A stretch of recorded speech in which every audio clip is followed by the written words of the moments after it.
Halo, kembali lagi dengan Jelebar Tekno. Jadi pada pekan ini saya mau simpel aja nih, saya mau berbagi tips bagaimana cara kita berhemat daya laptop supaya jangka waktu penggunaan itu bisa maksimal. Sebelumnya saya mau menyampaikan dulu nih, jadi mungkin udah pada tahu ya kalau daya tahan laptop itu pada umumnya nggak sebagus daya tahan pada smartphone atau tablet.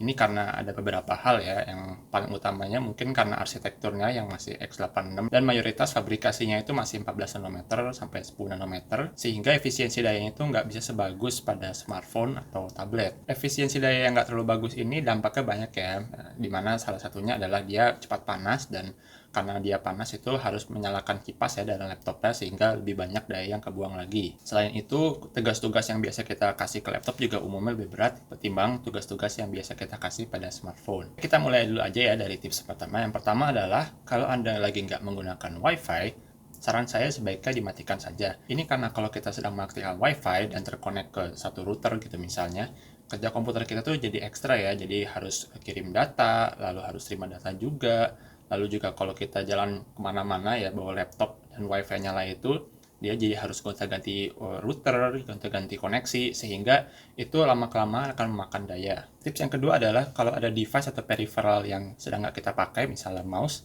atau hard disk, itu kalau nggak dipakai dicabut aja karena itu bisa memakan daya. Sebagai contoh nih, kalau laptop saya itu dicolok ke hard disk eksternal, pemakaian dayanya itu akan jauh lebih ekstra ketimbang kalau kita nggak colok hard disk ke laptop. Begitu juga dengan mouse, lalu flash disk, itu juga bisa memakan daya ekstra pada laptop kita meskipun mungkin nggak sebesar hard disk eksternal. Tips yang ketiga nih, jadi kalau kalian itu sedang nggak menggunakan laptopnya dalam jangka waktu lama, menurut saya jangan sleep ya, tapi kalau bisa shutdown aja.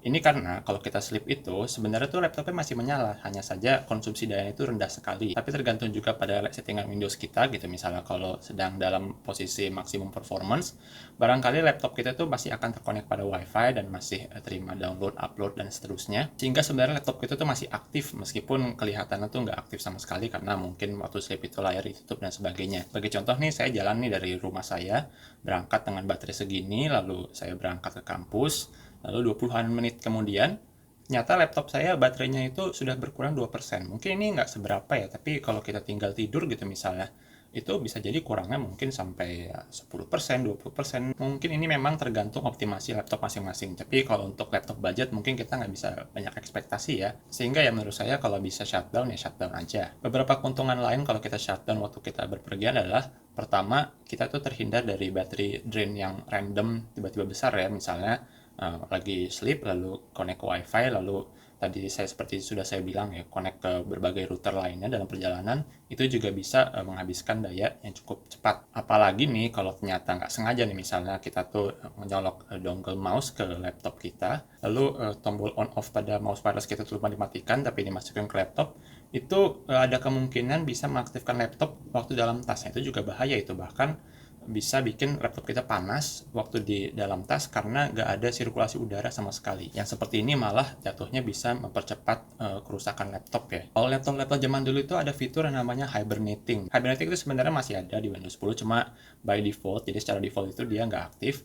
Karena menurut saya juga ada beberapa kelemahan dari hibernating, yaitu adalah pertama, dia akan memakan sebagian space pada hard drive atau SSD kita, karena bagian dari hard drive atau SSD kita itu akan dipakai untuk menyimpan memori waktu sebelum kita matikan laptopnya, sehingga waktu kita nyalakan lagi laptopnya itu kita kembali ke posisi dimana saat kita sebelum hibernating. Kalau kita pakai sistem hibernating itu harusnya tidak makan daya sebanyak sleep ya, tapi di sisi lain ini juga bisa memperpendek usia dari hard drive kita, karena ini akan memakan sebagian hard drive kita lalu dihapus, lalu makan lagi, hapus lagi. Ada kemungkinan memperpendek usia hard drive atau SSD kita. Sekarang kita masuk ke settingan power ya. Biasanya itu ada 4 settingan ya, dimana ada best performance, lalu ada balance, lalu ada best battery efficiency, lalu ada juga power saver. Settingan ini selain menentukan performa maksimum dari laptop kita pada settingan tersebut, juga mempengaruhi background task yang dilakukan pada laptop kita. Misalnya nih waktu battery atau power saver, ini namanya tergantung versi Windows dan settingan laptop ya.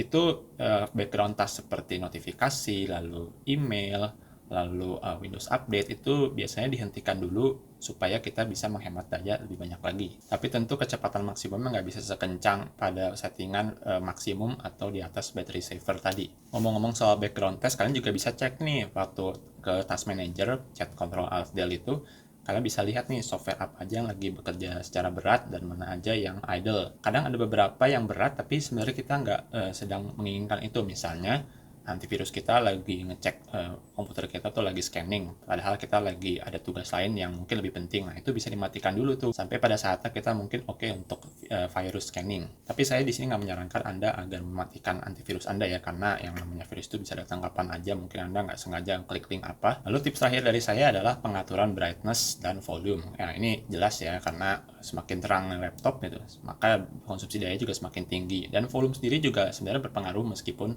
nggak sepengaruh screen brightness. Dan pada volume itu biasanya kita lebih hemat daya kalau kita pakai headset ketimbang pakai speaker dan dimaksimalkan volume speakernya. Mungkin supaya lebih jelas aja, sebenarnya saya tidak terlalu menyarankan Anda tuh terlalu khawatir soal baterai ya, karena yang namanya colokan kan ya ada banyak lah di mana-mana. Jadi kalau Anda ada kesempatan untuk nyolok, dan kalau Anda tahu kalau baterai laptop Anda tuh nggak terlalu bagus, ya sering-seringlah nyolok, ya nggak apa-apa lah ya. Daripada begitu Anda pas kerja itu Anda banyak terhambat karena performa, jadi lebih ngadat atau lebih lama loadingnya, atau ya ada berbagai kendala kecepatan lainnya lah, sehingga Anda lebih lama dalam mengerjakan tugas Anda. Tapi ya kalau tugas Anda itu saat itu sedang ringan, misalnya Anda cuma jadi operator PowerPoint gitu seharian karena ada rapat, ya tips-tips tadi ini menurut saya cukup bisa berguna. Apalagi kalau kayak wifi gitu kan, waktu lagi presentasi mungkin kita nggak pakai sama sekali, kecuali dalam presentasi kita harus liatin video YouTube atau lihat browser karena Anda sedang develop website dan sebagainya. Oke, demikian aja tips dari saya, mudah-mudahan bisa membantu. Silahkan like video ini jika dirasa bermanfaat, subscribe jika tidak ingin ketinggalan konten dari Martek lainnya.